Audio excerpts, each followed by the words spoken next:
بسم الله الرحمن الرحيم فخلف من بعدهم خلف أضاعوا الصلاة واتبعوا الشهوات فسوف يلقون غيا وقال رسول الله صلى الله عليه وسلم أول ما يحاسب به العبد يوم القيامة الصلاة أو كما قال عليه الصلاة والسلام সম্মানিত মুসল্লিয়ানে কেরাম, সমস্ত প্রশংসা আল্লাহ সুবহানাহু ওয়া তাআলার জন্য, যিনি আমাদেরকে ক্ষমা করার জন্য, আমাদের উপর রহম করার জন্য, আমাদেরকে মিলেমিশে থাকার জন্য এমন একটা ইবাদত দান করেছেন, যে ইবাদতটার নাম হলো সালাত বা নামাজ। যে আল্লাহ এমন ইবাদত আমাদেরকে দান করেছেন, সেই আল্লাহর প্রশংসার জন্য সকলেই পড়ি আলহামদুলিল্লাহ। অতঃপর অসংখ্য দরুদ ও সালাম অনন্তকাল পর্যন্ত বর্ষিত হোক আমাদের প্রাণ প্রিয় রাসূল হযরত মুহাম্মদ সাল্লাল্লাহু আলাইহি ওয়াসাল্লাম তার উপর। এই জন্য সকলেই আমরা মহব্বত ভালোবাসা নিয়ে দরুদ ও সালাম পাঠ করি সাল্লাল্লাহু আলাইহি ওয়াসাল্লাম।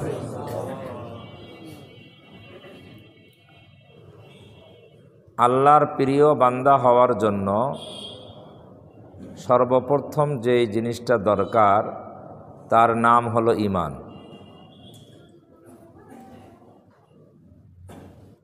আল্লাহর বান্দা মূলত দুই প্রকার। এক প্রকার বান্দা হলো আল্লাহর প্রিয় বান্দা, পছন্দনীয় বান্দা, মনোনীত বান্দা। আরেক প্রকার বান্দা হলো আল্লাহর অপছন্দনীয়, অপ্রিয় বান্দা।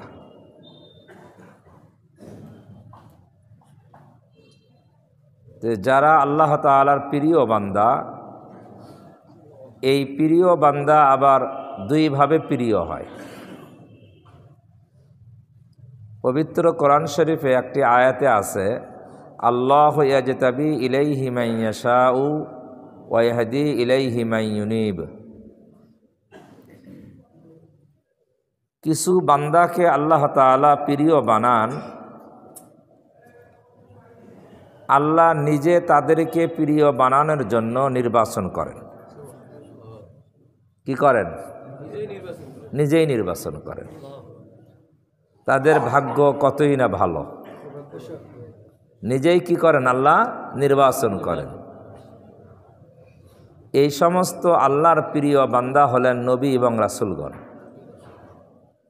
নবী এবং রাসূলগণ আল্লাহর পক্ষ থেকে নির্বাচিত প্রিয় বান্দা।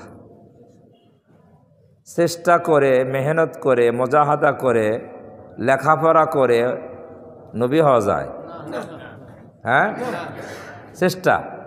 কেউ যদি খুব আমল করে, খুব হাজার বছর আমল করে, নবী হতে পারবে? এটা হলো নির্বাচিত। আল্লাহ যাদেরকে নবী করার জন্য, নবী হিসেবে আল্লাহর প্রিয় বান্দা বানানোর জন্য নির্বাচন করেন, তারাই শুধুমাত্র কি হন? নবী এবং রাসূল হন। আল্লাহর নির্বাচন ব্যতীত নবী রাসূল হওয়ার কোনো সুযোগ নাই। আল্লাহু ইয়াজতাবি ইলাইহি মান ইয়াশাউ, এই আয়াতের অর্থ এই, আল্লাহ যাকে ইচ্ছা করেন তাকে তার প্রিয় বান্দা বানানোর জন্য নির্বাচন করেন। এই নির্বাচিত বান্দাদের মধ্যে নবী রাসূলদের বাদে আল্লাহর আরও কিছু নির্বাচিত বান্দা আছে, যাদেরকেও আল্লাহ নির্বাচন করেন আল্লাহর প্রিয় বান্দা হওয়ার জন্য, নবী রাসূল বাদেও। এদের মধ্যে যারা আল্লাহর প্রিয় আউলিয়া কিরাম, আল্লাহর ওলি যারা, এরা আবার দুই প্রকার। এই দুই প্রকারের মধ্যে এক প্রকার এমন আল্লাহর প্রিয় বান্দা আছে, আল্লাহর ওলি আছে, তাদেরকেও আল্লাহ ওলি আর প্রিয় বান্দা বানানোর জন্য নির্বাচন করেন। এই নির্বাচন করার কারণেই তারা আল্লাহর ওলি হয়ে যায়। তাদের চেষ্টা মেহনত লাগে না, চেষ্টা মেহনত লাগে না। ঘটনা আছে, সত্য মিথ্যা আল্লাহ জানে। আব্দুল কাদের জিলানী রহমতুল্লাহ আলাইহির বাড়িতে চোর ঢুকছে, চোর ঢুকছে। এখন চোর কি আগের রাতে ঢোকে না শেষ রাতে ঢোকে? যখন বাড়িওয়ালা ঘুমাইয়ে থাকে তখন তো ঢোকে। জিলানী রহমতুল্লাহ আলাইহি তো ঘুমাইয়ে আছেন, ওই সময় ঢুকছে। তে উনি তো আর আমাদের মতো ঘুমায় না যে সারা রাতি ঘুমায়, এরকম। ওনারা তো শেষ রাত্রিরে উঠে তাহাজ্জুদ পড়ে, আল্লাহর জিকির আজকার করে, আল্লাহর কাছে দোয়া করে নিরিবিলিতে, যারা আল্লাহর ওলি। উনি শেষ রাত্রিরে উঠছেন, ধরেন 2টা-3টার দিকে উঠছেন। এখন চোর দেখলো সর্বনাশ, বাড়িওয়ালা তো উঠে গেছে, বাড়িওয়ালা উঠছে। এখন চোর খাটের নিচে পালাইছে, আর ভাগতে পারে নাই, পালাইছে কোথায়? খাটের নিচে।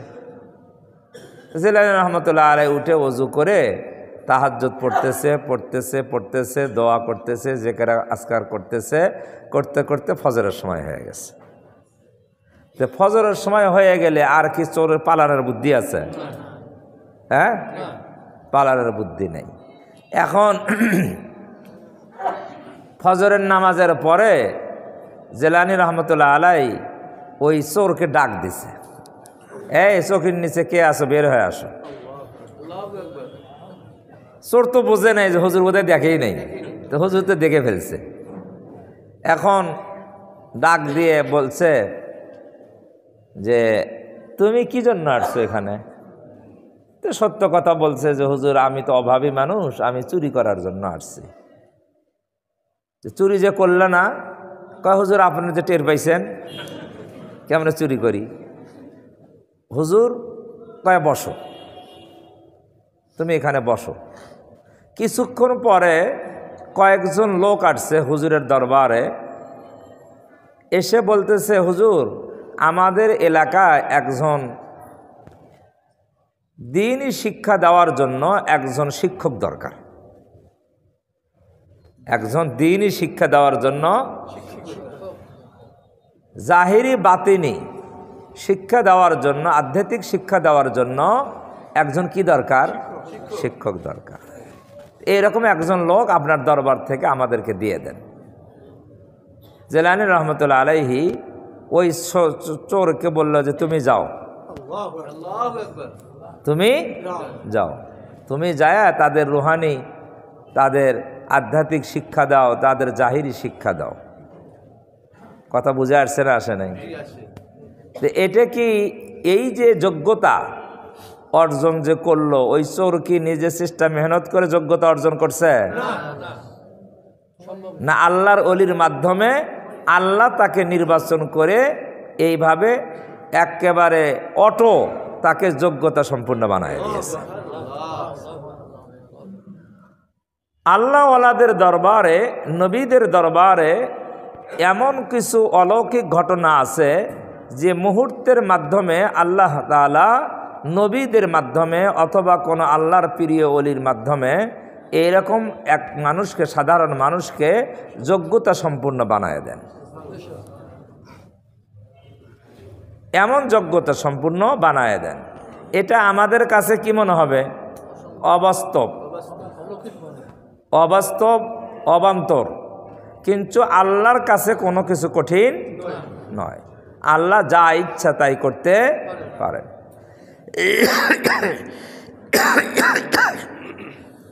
তাহলে এই ব্যক্তি যে আল্লাহর ওলি হয়ে গেল, এটাকে চেষ্টা করে না আল্লাহর পক্ষ থেকে নির্বাচন?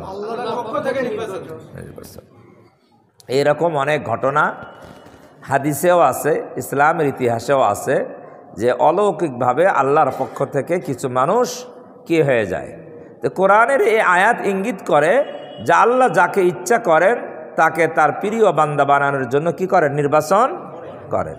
তাহলে আল্লাহর প্রিয় বান্দা হওয়ার জন্য এটা একটা পদ্ধতি আল্লাহর পক্ষ থেকে নির্বাচিত।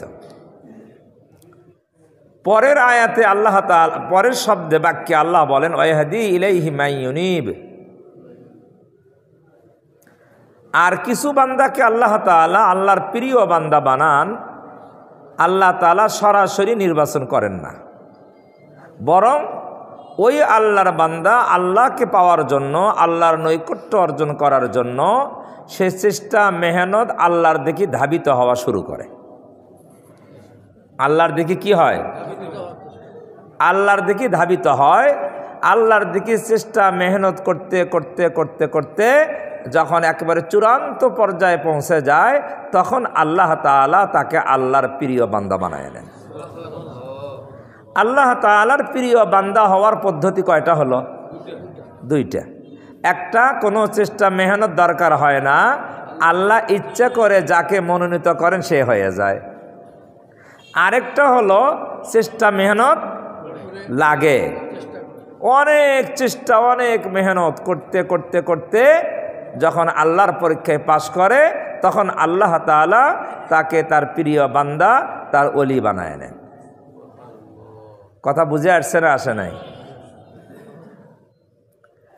একটা সাধারণ উদাহরণ দেই। আমাদের দেশে সারা দুনিয়াতেই যারা রাজনীতি করে, রাজনীতির মাধ্যমে ক্ষমতায় যাওয়ার কি করে?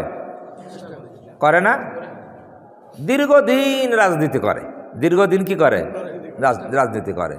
দলের সাধারণ সদস্য হয়, তারপরে আবার বড় নেতা হয়, এরপরে নির্বাচন করে, এরপরে এভাবে করতে করতে করতে একবার দেখবেন চেয়ারম্যানের নির্বাচন, তারপরে এমপি, তারপরে মন্ত্রী করতে করতে অনেক উপর পর্যায়ে পৌঁছে যায়। এটাই তো সিস্টেম। তো এরা যে ওই অবস্থায় যায়, ওই সরকারে যায়, এরা কি চেষ্টা মেহনত ছাড়াই যায় না চেষ্টা মেহনতের মাধ্যমে যায়? হ্যাঁ, কঠিন চেষ্টা মেহনতের মাধ্যমে ওই স্থানে পৌঁছে। তারপরে তারা কি হয়? সরকার হয়, মন্ত্রী হয়, সরকার গঠন করে, প্রধানমন্ত্রী হয়, প্রেসিডেন্ট হয়, ইত্যাদি হয়।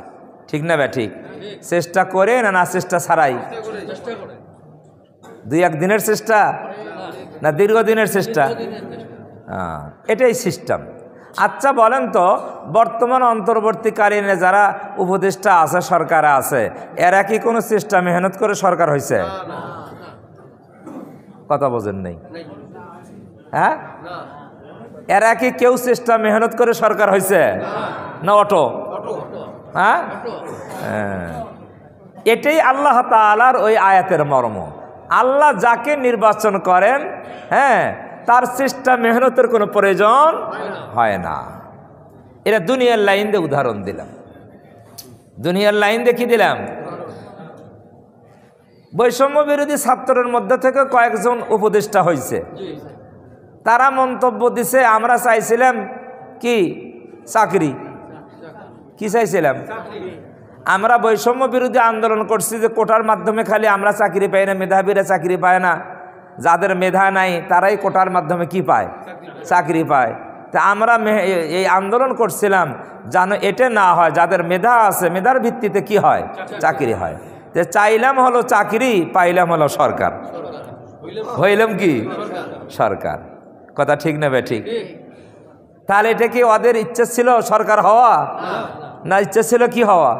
চাকরি পাওয়া, মেধার ভিত্তিতে চাকরি পাওয়া।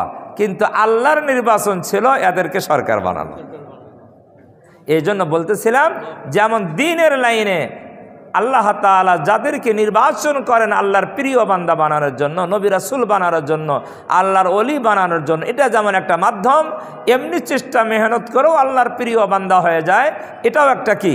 মাধ্যম। দুনিয়ার দিক দিয়ে রাষ্ট্রপ্রধান হওয়া, দুনিয়ার উচ্চ শিখরে পৌঁছে যাওয়া, এটা যেমন চেষ্টা মেহনতের মাধ্যমেও পৌঁছা যায়, তেমনিভাবে চেষ্টা মেহনত লাগে না, আল্লাহ যাকে ইচ্ছা তাকে মুহূর্তের মধ্যে সেখানে পৌঁছায় দেয়। কথাটা বুঝে আসছে না আসে নাই? এটাই হলো বাস্তবতা। তো আল্লাহর প্রিয় বান্দা হওয়ার জন্য যতগুলা মাধ্যম আছে, চেষ্টা মেহনত করে আল্লাহর প্রিয় বান্দা হওয়া যায়। কি চেষ্টা মেহনত করে?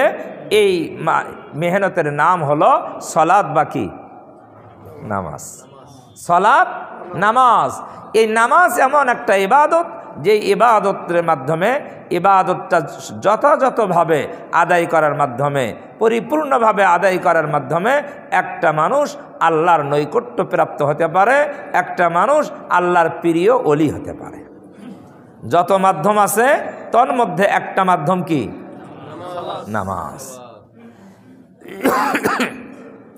তাহলে নামাজ আল্লাহর প্রিয় বান্দা হওয়ার জন্য গুরুত্বপূর্ণ একটা কি মাধ্যম। আমরা যদি আল্লাহর প্রিয় হতে চাই, আল্লাহর ওলি হতে চাই, আল্লাহর বন্ধু হতে চাই, ঈমানের পরে সর্বশ্রেষ্ঠ যে ইবাদত, এই ইবাদতের নামই হলো কি নামাজ। এই ইবাদতের উপকারিতা কি? আল্লাহর প্রিয় বান্দা হওয়া যায়, আল্লাহর প্রিয় বান্দা হওয়া যায়, আল্লাহর নৈকট্যশীল হওয়া যায়। আমি বলি নেই, আল্লাহ কোরআন শরীফে নিজে বলেছেন ওয়াসজুদ ওয়াকতারিব, সিজদা করো, আল্লাহর নৈকট্য অর্জন করো। সিজদা করো, আল্লাহর নৈকট্য, অর্থাৎ যে ব্যক্তি যথাযথভাবে যথা নিয়মে সিজদা করবে, সিজদা করবে। সিজদা কি এমনি হয় না নামাজের মাধ্যমে হয়? হ্যাঁ, সিজদা করো, সিজদা করো, সিজদার মাধ্যমেই আল্লাহর নৈকট্য কি হয়, এ কথা আল্লাহ নিজে বলছেন, সিজদার মাধ্যমে। আর যারা সিজদা করবে না তারা কি নৈকট্য অর্জন করতে পারবে না আরো দূরে সরে যাবে? হ্যাঁ, অনেক দূরে যাবে। একটা মানুষ যদি আল্লাহর নৈকট্য প্রাপ্ত থাকে, এরপরে যদি সিজদা ছেড়ে দেয়, সিজদা ছেড়ে দেয় যে আমার তো নৈকট্য অর্জন হয়ে গিয়েছে, আর তো সিজদার দরকার নাই, তথা নামাজের দরকার নাই। যেমন আমাদের দেশে এক ধরনের এই পীর নামের ভণ্ড আছে, পীর নামের ভণ্ড। তারা বলে নামাজের সিজদা দিব কোথায়, নামাজের সিজদা দিব কোথায়, জায়গা তো নাই। কারণ সিজদা দিতে হলে তো পবিত্র জায়গা লাগে। কি লাগে? পাক জায়গা লাগে না? নামাজের যে বাহিরে ভেতরে 13 ফরজ আছে, তন্মধ্যে মধ্যে একটা ফরজ হলো নামাজের জায়গা পাক। যে জায়গায় নামাজ পড়বেন জায়গাটা কি হওয়া লাগবে? পাক হওয়া লাগবে। তারা বলে যে আমরা সিজদা দিব কোথায়, জমিন তো নাপাক, পুরা জমিন কি? কেন নাপাক? কয় যে ইবলিস সারা দুনিয়ায় কি করছে? সিজদা দিছে। ইবলিস সিজদা দিয়ে গোটা দুনিয়া নাপাক বানায় দিছে। এইরকম যুক্তি দিয়ে তাদেরও কিছু ভক্ত আছে, আছে না? আরে এমন ভক্ত, এমন অনুরক্ত, সাধারণ মানুষ তাদের ওই যুক্তির কাছে টিকতেই পারে না। মানে এমন কিছু যুক্তি দিবে, এমন কিছু যুক্তি দিবে, এই যুক্তির কাছে তারা টিকতেই পারবে না। একটা যুক্তি দিছে, আমার এক ছাত্র ক্লাসে একদিন প্রশ্ন করতে, হুজুর কয় আমাদের এই এলাকায় এক ওই পীরের মুরিদ, সে বলছে যে তোর হুজুরক বলিস, হ্যাঁ তোর হুজুরক বলিস। যে কি হয়েছে? যে ইমাম যে নামাজ পড়ায়, ইমাম নামাজ পড়ায় না, একজন থাকে ইমাম, বাকিরা কি মুসল্লি, মুক্তাদি। আর মুক্তাদিরা তো নিয়ত করে যে আমি এই ইমামের পেছনে নামাজ পড়ার ইক্তেদা করিলাম, তাই নয়? তো ওই ইমামের ইমাম কেটা? দেখছেন প্রশ্ন, ইমামের ইমাম কে? এই উত্তর যদি দিতে পারে তখন আমাকে বলিস।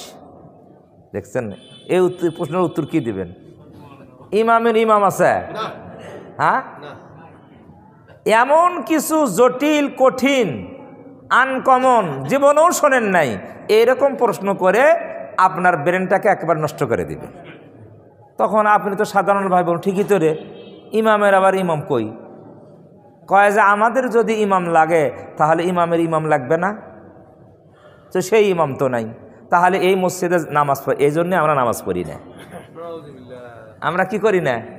এই ইমামদের পেছনে নামাজ পড়ি না, কারণ এই ইমামের তো কি নাই, ইমাম নাই। ইমামের সামনে কি ইমাম আছে? এইগুলা হলো শয়তানি ধোকা। শয়তানি কি? তা আমি ছাত্রকে বললাম তোমাদের সাথে দেখা হলে তোমরা বলে দিও যে সব জায়গায় যেখানে সূচনা হয়, যেখানে কি হয়, এই সূচনার আগে কিছু থাকে না।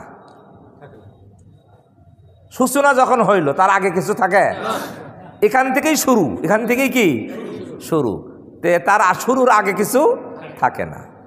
তাহলে নামাজের জামাতের জন্য ইমাম হলো সূচনা, ইমাম কি সূচনা, শুরু। তাহলে ইমামের পেছনে থাকবে, ইমামের সামনে কেউ থাকে না, এটাই সিস্টেম। তা আমি বললাম যে ওই ভদ্রলোক তো গাড়িতে চড়ে, বাসে চড়ে, অটোতে চড়ে, বিভিন্ন গাড়িতে চড়ে না চড়ে না চড়ে। তো প্রত্যেক গাড়িতে একজন ড্রাইভার আছে না, আছে? তা ড্রাইভার তো গাড়ি চালায়, তো ওই ড্রাইভারের আবার ড্রাইভার কেটা? কথা বোঝেন নাই? তো প্রত্যেক গাড়িতে একজন ড্রাইভার আছে, ওই ড্রাইভার সামনে থেকে গাড়ি চালায়। তাহলে ড্রাইভারের ইমামের যদি সামনে আরেকজন ইমাম লাগে, তাহলে ড্রাইভারের সামনে একজন কি লাগবে? এই প্রশ্নের উত্তর আগে ওকে দিতে বলো, তারপরে আমারটা উত্তর দিব। কথা বুঝছেন না বোঝেন নাই? এই রকম ভণ্ডামি এগুলা শিখাই হলো শয়তান।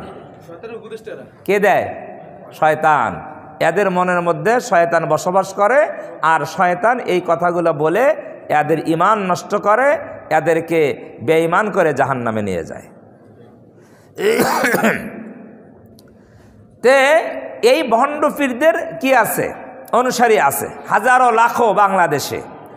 আলেম ওলামা কোরআন হাদিস দিয়ে যতই বুঝাক, তারপরও ওরা কি উল্টা বোঝে। কি বোঝে? উল্টা বোঝে। বলে সেজদা করার জন্য জমিন পাক হওয়া দরকার। তে জমিন তো শয়তান সেজদা করে নাপাক বানায় ফেলছে। তে নাপাক জায়গায় সেজদা করলে তো কি হবে না? নামাজ হবে না। এই জন্য আমরা নামাজ পড়ি না। এখন জবাব হলো, আচ্ছা বলেন, কোনো জমিন যদি নাপাক হয়, কোনো জমিন যদি নাপাক হয়, কোনো কাপড় যদি নাপাক হয়, কারো শরীর যদি নাপাক হয়, তাহলে পাক করার কোনো উপায় আছে না নাই? নাই? নাপাক হইলে কি করা লাগবে? পানি দিয়ে ধৌত করতে হবে। কাপড় নাপাক হলে পানি দিয়ে ধৌত করতে হবে। শরীর নাপাক হইলে শরীর গোসল করে ধৌত করে পাক হইতে হবে। এটাই তো নিয়ম। তে জমিন যদি কি হয়, নাপাক হয়, তাহলে জমিন পাক করার উপায় কি? হ্যাঁ, জমি পাক করার উপায় হলো সূর্যের আলো। কি? সূর্যের আলো জমির উপরে পড়বে, পড়ার পরে যেই জায়গায় নাপাকি আছে, ওই নাপাকি সূর্যের আলোর দ্বারায় কি হয়ে যাবে? নিশ্চিহ্ন যখন হয়ে যাবে, সেটা প্রস্রাব হোক, পায়খানা হোক, যে কোনো নাপাকি হোক, যদি সেই জায়গায় কোনো চিহ্ন আর দুর্গন্ধ না থাকে, তাহলেই এটা জমিন পাক হয়ে গেছে। কয়টা শর্ত? দুইটা। নাপাকির চিহ্ন, দুর্গন্ধ, এই দুইটা যদি চলে যায় সূর্যের আলোর কারণে, সাথে সাথে যাবে না সময় লাগবে? সময় লাগবে না? সময় লাগবে। তাহলে জমি কি হয়ে যায়? এক। আবার জমিতে যদি কোনো জায়গায় প্রস্রাব পড়ে, কেউ প্রস্রাব করে পায়খানা, সেটা যদি পানি দিয়ে ঢেলে দিয়ে ধৌত করে দেওয়া যায়, কি করে দেওয়া যায়? সেখানে দুর্গন্ধও থাকে না, কোনো চিহ্নও থাকে না, তাহলেও কি হয়ে যায়? পাক হয়ে যায়। আচ্ছা বলেন, শয়তান যেই দিন সিজদা করছে, যখন করছে, তারপরে এই জমিনে কোনোদিন কি সূর্যের আলো পড়েনি? তখন থেকেই পড়ে।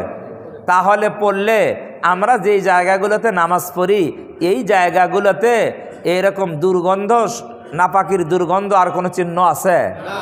এই জায়গা তো পাক। জায়গা কি? পাক। যদি জমিনেও পড়ে, মাঠের মধ্যেও পড়েন, যদি এই দুর্গন্ধ আর চিহ্ন না থাকে, তাহলে জমিনটাও কি? পাক। তাহলে সেখানেও কি হবে? নামাজ হবে। কিন্তু তাদেরকে ধোঁকা দিছে এরকম মস্তিষ্কের মধ্যে, যে শয়তান সিজদা করে জমিন কি করছে? নাপাক করছে। বৃষ্টি তো হয় না? হয়। একেবারে অল্প স্বল্প বৃষ্টি যতই হয়, কিন্তু নূহ আলাইহিস সালামের জামানায় একটা বড় বৃষ্টি হয়েছিল। বড় বৃষ্টি হয় নাই? নিচ থেকেও পানি উঠছে, উপর থেকেও বৃষ্টি হয়েছে, হইতে হইতে সারা দুনিয়া তলায় গেছে। তো এত বড় বন্যায় তারপরও জমি কি পাক হয় নাই? হ্যাঁ হয়েছে না হয় নাই? হয়েছে। এক, তাহলে তাদের যুক্তিতে যদি শয়তানের সিজদা করার কারণে জমি নাপাক হয়ে থাকে তাহলে তার উত্তর হলো সূর্যের আলো আর নূহ নবীর বন্যায় জমি কি হয়ে গেছে? এক।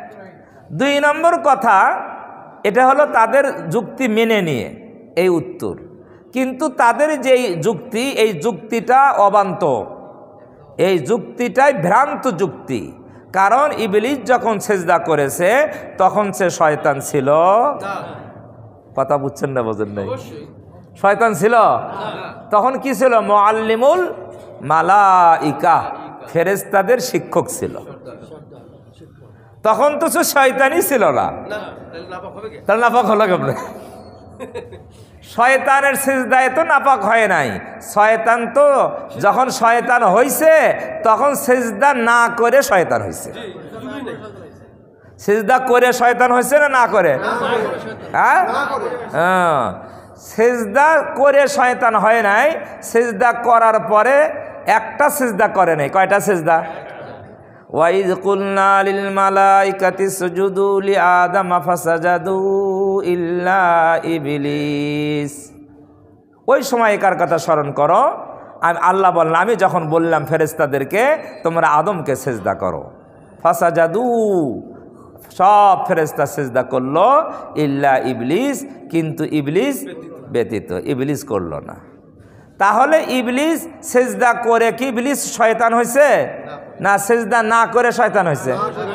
তাহলে তাদের এই যুক্তিটা কি সঠিক না ভ্রান্ত? এটা খোরা যুক্তি।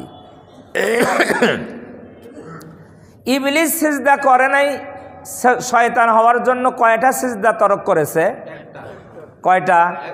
একটা। আর এই ইবলিসের অনুসারী দোসররা কয়টা সিজদা দৈনিক তরক করতেছে? 98টা। দৈনিক ফরজ নামাজ আমরা পড়ি 17 রাকাত। কত? 17 রাকাত। আর সুন্নতে মুআক্কাদা পড়ি 12 রাকাত। কত হলো? 17 আর 12 29। বেতের নামাজ 3 রাকাত, 32। নফল বাদ দিয়ে ফরজ, ওয়াজিব, সুন্নতে মুআক্কাদা দৈনিক 32 রাকাত। কত রাকাত?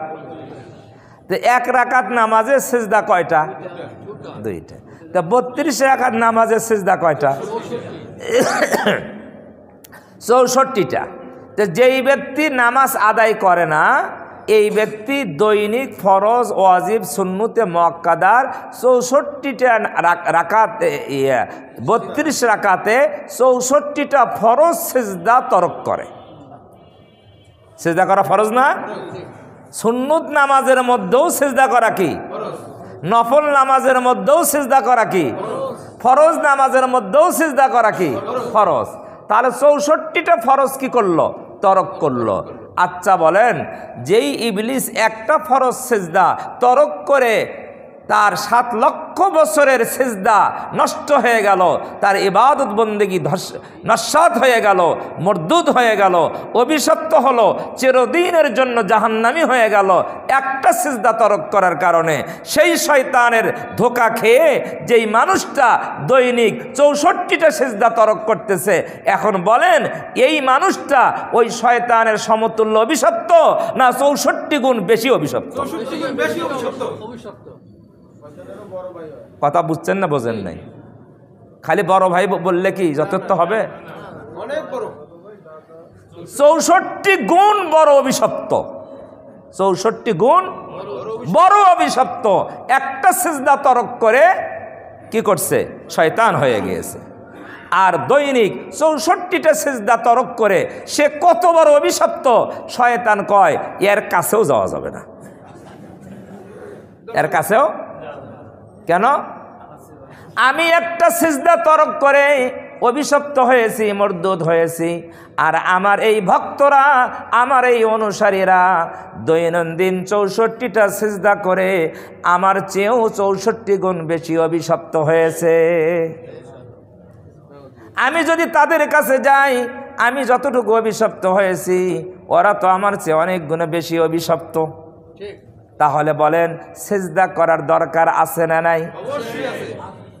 নামাজ আদায় করার দরকার আছে কি নাই? সিজদা তরক করলে, নামাজ তরক করলে ওই মানুষটা আল্লাহর প্রিয় বান্দা হয় না আল্লাহর থেকে অনেক দূরে সরে যায়? আল্লাহর কাছে থাকে না দূরে যায়? যারা অভিশপ্ত, যারা মরদুদ লানত প্রাপ্ত, তারা আল্লাহর প্রিয় বান্দা কোনোদিন হতে পারে না। তারা আল্লাহর অপছন্দনীয় বান্দা, দূরবর্তী বান্দা, অভিশপ্ত বান্দা।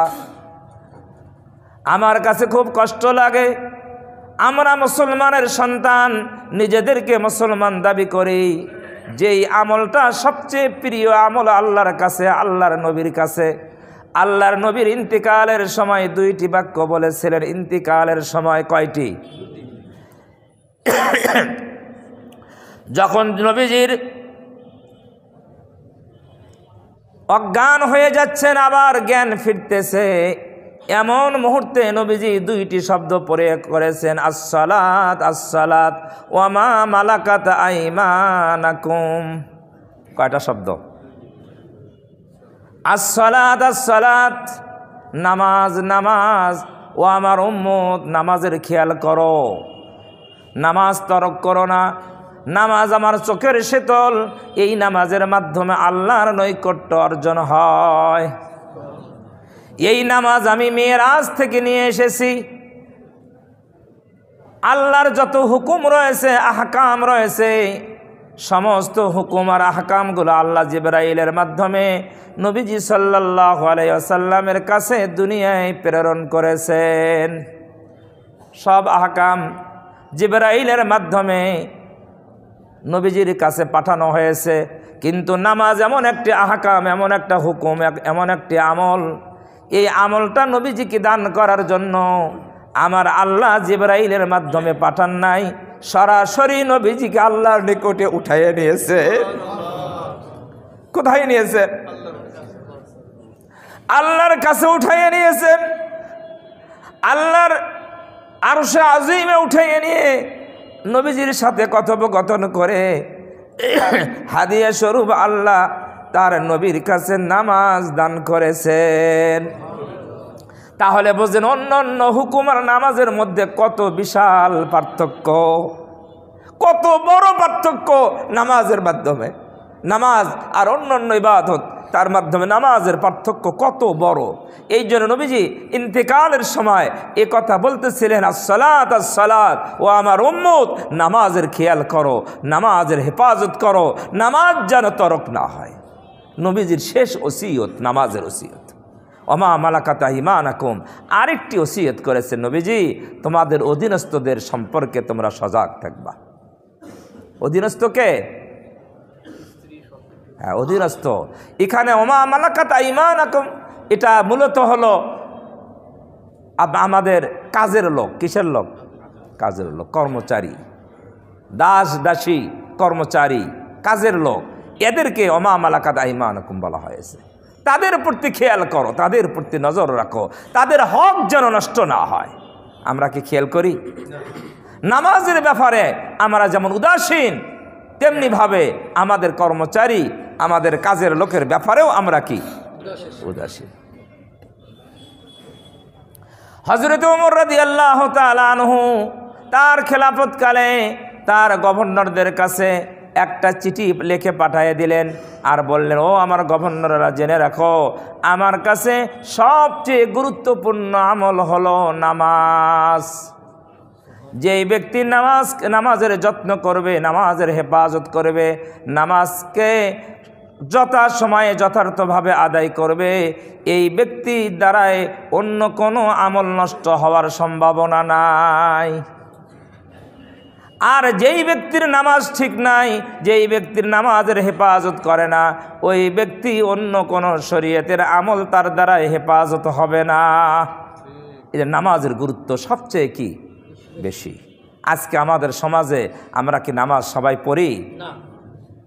কত ভাগ মুসলমান নামাজ পড়ে? একেবারেই সংখ্যায় কম, একেবারেই কি সংখ্যায় কম। কিন্তু যারাও আমরা নামাজ পড়ি, আমরা যথার্থভাবে নামাজ পড়ি না।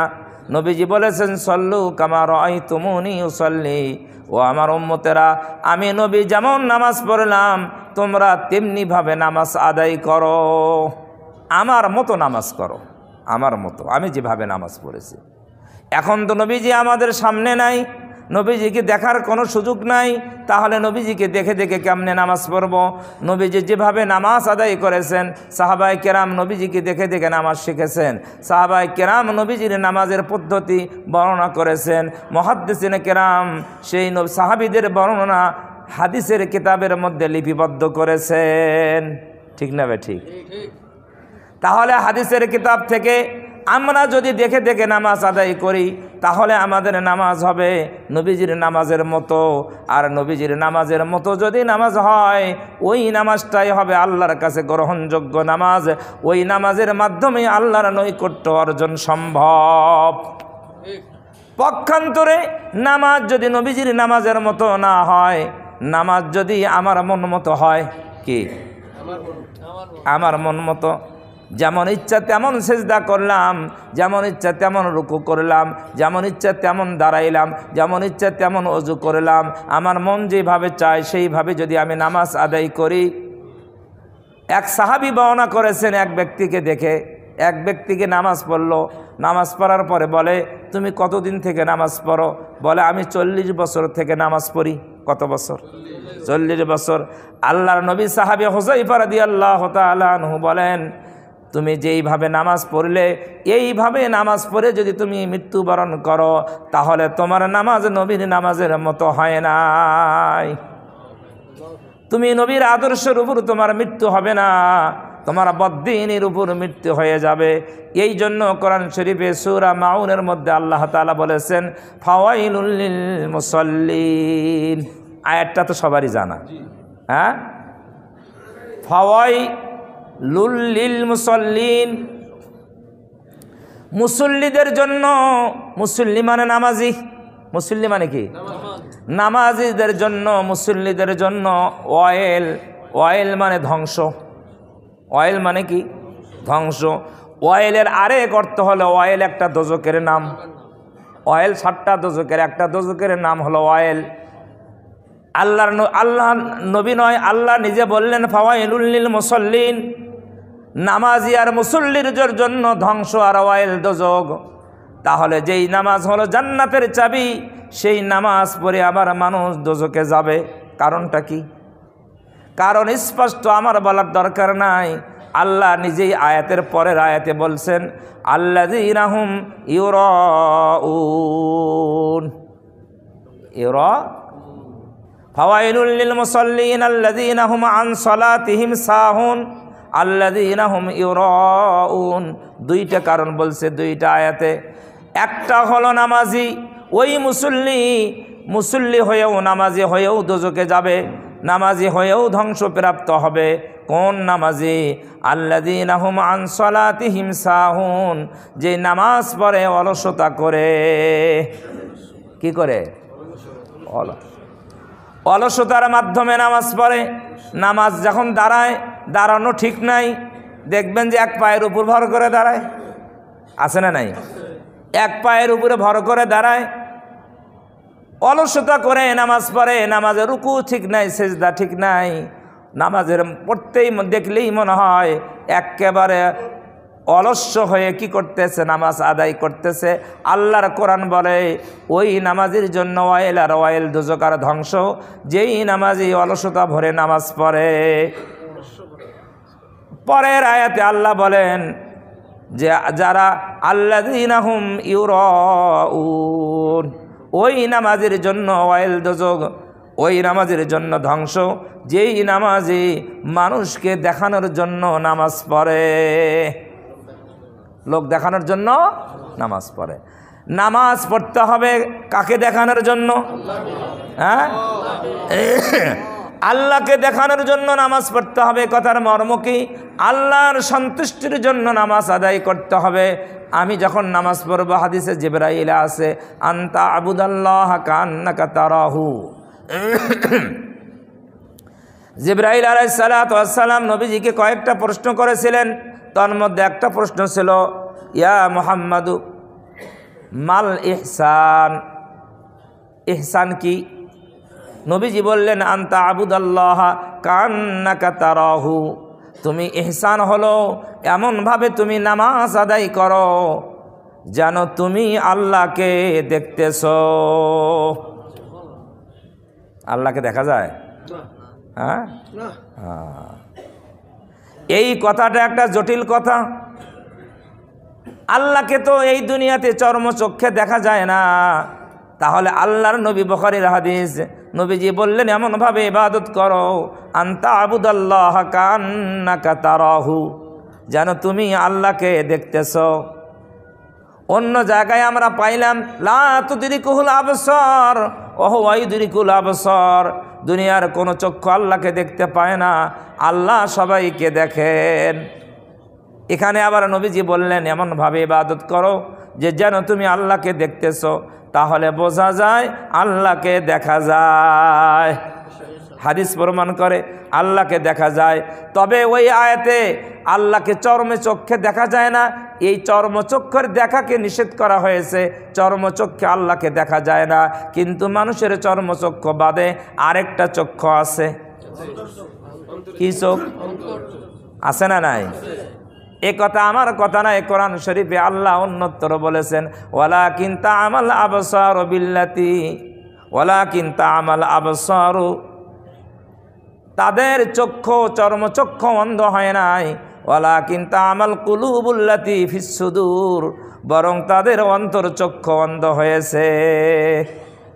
তাহলে কোরআন শরীফে চর্মচক্ষের কথাও বলা হয়েছে, অন্তরচক্ষের কথাও বলা হয়েছে। আল্লাহকে চর্মচক্ষে দেখা যাবে না, এই হাদিস প্রমাণ করে এখানে আল্লাহকে দেখে দেখে ইবাদত করো, তার মর্ম হলো অন্তর চোখে আল্লাহকে দেখা যায়। আর অন্তর চোখে আল্লাহকে কেমন দেখা যায় এই ব্যাখ্যা দুনিয়ার কোনো মানুষ দিতে পারবে না। পারবে? এটা যাকে আল্লাহ দেখার সুযোগ দিবে সেই বুঝবে, আর আল্লাহ বুঝবে। আচ্ছা, আপনি যদি কোনো জিনিস স্বপ্ন দেখেন, স্বপ্ন দেখেন কি না? আচ্ছা বলেন, স্বপ্ন যদি দেখেন কোন চোখে দেখেন? স্বপ্নে দেখেন না, কোন চোখে দেখেন? ঘুমের মধ্যেই তো স্বপ্ন হয় না জাগ্রত অবস্থায় স্বপ্ন হয়? হ্যাঁ, ঘুমের মধ্যে স্বপ্ন হয় না জাগ্রত অবস্থায় স্বপ্ন হয়? আমরা সবাই জানি ঘুমন্ত অবস্থায় স্বপ্ন হয়। তা ঘুমের মধ্যে আমরা স্বপ্ন দেখি, তখন তো আমাদের চর্মচক্ষু বন্ধ থাকে না খোলা থাকে? চর্মচক্ষু বন্ধ থাকে, তারপরেও ঘুমের মধ্যে আমরা স্বপ্নে দেখি দেখি কি দেখি না? দেখি। এই স্বপ্নের দেখা চর্মচক্ষের দেখা নয়, অন্তরের চোখের দেখা। এই অন্তরের চোখের দেখা যেই ব্যক্তি স্বপ্ন দেখলো, ওই ব্যক্তি অন্যকে কি বুঝাইতে পারবে? পারবে? দেখাইতে পারবে? দেখাইতে পারবে না। কেমনে দেখাবে? এটা অন্তরচক্ষুর ব্যাপার। আমার কাছে মনে হয় এই হাদিসের ব্যাখ্যা হলো আনতা আবুদাল্লাহ কান্নাকা তারাহু। নবীজি বলতে চান তোমরা আল্লাহকে দেখে দেখে ইবাদত করো, এটা হলো ইহসানের এক অর্থ। তার মানে অন্তর চোখে আল্লাহকে দেখা যায়। এই জন্য ইমাম আবু হানিফা রহমতুল্লাহ আলাইহির জীবনীতে আছে উনি 100 বার আল্লাহকে স্বপ্ন দেখেছিলেন। কতবার? 100 বার আল্লাহকে স্বপ্ন দেখেছিলেন। ইমাম আহমদ বিন হাম্বল রহমতুল্লাহ আলাইহির ব্যাপারে তার জীবনীতে আছে উনি 100 বার আল্লাহকে স্বপ্নে দেখেছিলেন। 100 বার আল্লাহকে স্বপ্ন দেখে ইমাম আহমদ বিন হাম্বল আল্লাহকে জিজ্ঞাসা করেছিলেন, প্রত্যেকবার যখনই দেখেন তখনই জিজ্ঞাসা করেন, আল্লাহ আপনার নৈকট্য আমি কেমনে অর্জন করব? 100 বার স্বপ্ন দেখে 100 বার প্রশ্ন করেছেন, আপনার নৈকট্য আমি কিভাবে অর্জন করব? আল্লাহ রাব্বুল আলামিন ইমাম আহমদ বিন হাম্বলকে জবাব দিয়েছেন স্বপ্নে, ও আহমদ তুমি আমার কোরআনের মাধ্যমে আমার নৈকট্য অর্জন করো। কিসের মাধ্যমে? কোরআনের মাধ্যমে আমার নৈকট্য অর্জন করো। এই কথার মর্ম কি? কোরআন থেকে দূরে থাকো। হ্যাঁ, কোরআন নৈকট্য অর্জন করো, কোরআন তেলাওয়াত করো, কোরআন অনুযায়ী জীবনযাপন করো, কোরআনের মধুর তেলাওয়াত করো, কোরআনের সাথে সম্পর্ক করো, কোরআনে জীবন গড়াও, তাহলেই তুমি আমার নৈকট্য অর্জন করতে পারবে। তাহলে একটা মাধ্যম বললাম আল্লাহর নৈকট্য অর্জনের মাধ্যম হলো নামাজ, আর একটি মাধ্যম হলো আল্লাহর নৈকট্য অর্জনের মাধ্যম হলো আল কোরআন। আমরা নামাজ থেকে যেমন দূরে, কোরআন থেকেও তেমনি দূরে। আল্লাহর নৈকট্য অর্জন করার জন্য কোরআনের নিকটবর্তী হতে হবে, নামাজের নিকটবর্তী হতে হবে। এই দুইটা বস্তু, দুইটা আমল যদি আমরা মজবুত করে ধরতে পারি, তাহলে আমরা আল্লাহর নৈকট্য অর্জন করতে পারবো, আল্লাহর ওলি হতে পারবো। বিগত সময়ে যারা আল্লাহর ওলিতে পরিণত হয়েছে, যাদেরকে আমরা আল্লাহর ওলি বলি, যাদের সুনাম সুখ্যাতি সারা দুনিয়াব্যাপী এখনও আছে আল্লাহর ওলি হিসাবে, তারা এই দুইটা অনেক আমল তারা করেছে। তন্মধ্যে এই দুইটি আমল তারা বেশি বেশি করেছে। তারা কি কোরআন ছেড়েছিল না কোরআন ধরেছিল? মজবুত করে কোরআন আঁকড়ে ধরেছিল। কোরআনের তেলাওয়াত তারা ছেড়ে দেয় নাই, কোরআনের আমল তারা ছাড়ে নাই, নামাজ কোনোদিন তারা ছাড়ে নাই। আমরা কি আল্লাহর নৈকট্যশীল হতে চাই? সবারই ইচ্ছা আছে? আছে। আল্লাহর নৈকট্যশীল যদি আমরা হতে পারি, অনেক আমল আছে। তন্মধ্যে সংক্ষিপ্ত আকারে আমি দুইটি আমলের কথা বললাম। আমি গত জুমার আগেও যে আয়াত পড়েছিলাম সূরা মারিয়ামের 59 নম্বর আয়াত, আজকেও সেই আয়াত পড়েছি, কিন্তু আয়াতের অর্থ বলার সুযোগ হলো না। একটা হাদিস পড়েছিলাম, সেই হাদিসটারও আলোচনা আমি করতে পারলাম না। আল্লাহ যদি তৌফিক দান করে, সামনেতে যদি সুযোগ দেয়, করব ইনশাআল্লাহ। তাহলে আমার আজকের বক্তব্যের মূল কথা হলো আল্লাহর নৈকট্য, আল্লাহর প্রিয় বান্দা হওয়ার জন্য দুইটি আমল জরুরি। কয়টা আমল? একটা হলো নামাজ, আর একটা কি? কোরআন। একটা হলো কোরআন। এই দুইটি আল্লাহর নৈকট্য প্রাপ্ত যদি আমরা হয়ে যাই, তাহলে আমাদের দেশে যে অশান্তি চলতেছে, এখন কি শান্তি না অশান্তি? আমাদের দেশের বিভিন্নভাবে অশান্তি চলতেছে, ষড়যন্ত্র চলতেছে। এই দেশকে কি করার জন্য একেবারে নিজেদের মধ্যে মারামারি কাটাকাটি, দেশকে যেন একেবারে নস্যাৎ হয়ে যায়, এমন ষড়যন্ত্র চলতেছে। তাহলে যদি এই ষড়যন্ত্র চলতে থাকে, তাহলে আমরা কি ভালো থাকতে পারবো? পারবো না। এখন আমরা যদি ভালো হতে চাই, আল্লাহর নৈকট্য প্রাপ্ত হতে চাই, আল্লাহর নৈকট্য প্রাপ্ত হয়ে যায়, তাহলে কিন্তু এই ষড়যন্ত্র আর থাকবে না। কারণ আল্লাহর যদি আমরা প্রিয় হয়ে যাই, তাহলে আল্লাহ তার প্রিয় বান্দাদের উপরে অশান্তি চাপাইয়ে দিবেন? অশান্তি চাপাইয়ে দিবেন না। আর আমরা যদি আল্লাহ থেকে দূরে চলে যাই, তখনই তো অশান্তি আসবে। এই জন্য আল্লাহর যদি নিকটবর্তী হতে পারি, তাহলে আর অশান্তি আসবে না। আমরা দেখতেছি যে নামাজের দ্বারাই আবার কি হবে, কোরআন তেলাওয়াতের দ্বারাই কি হবে। এই ষড়যন্ত্র, বাহিরের ষড়যন্ত্র, ভেতরের ষড়যন্ত্র, নামাজ আর কোরআন তেলাওয়াতের দ্বারাই তো কিছুই হবে না। হুজুর বলে কি, এই ষড়যন্ত্র তো রুখে দাঁড়াইতে হবে, অস্ত্র নিয়ে, লাঠি সোঁটা নিয়ে, তাদের ধাওয়া করে, জেল জরিমানা করে। আমি বলি না, এগুলার দ্বারাই ষড়যন্ত্র মিটাইতে পারবেন না, বরং আরও অশান্তি সৃষ্টি হবে, আরও বিশৃঙ্খলা সৃষ্টি হবে। অশান্তি দূর করতে হলে আল্লাহর নৈকট্য অর্জন করতে হবে। কার নৈকট্য? আল্লাহর নৈকট্য অর্জন করতে হবে। শান্তি তো আসবে আল্লাহর পক্ষ থেকে। আল্লাহর পক্ষ থেকে শান্তি পাওয়ার জন্য আল্লাহর নৈকট্য অর্জন করতে হবে। আল্লাহর নৈকট্যের যত মাধ্যম আছে, তার মধ্যে গুরুত্বপূর্ণ দুইটা মাধ্যম, একটা হলো সালাত, আর একটা হলো কোরআন। একটা সালাত আর একটা কোরআন। আল্লাহ তাআলা আমাদের সকলকে হেফাজত করেন নামাজ আর কোরআনের মাধ্যমে। সবাই বলে আমিন।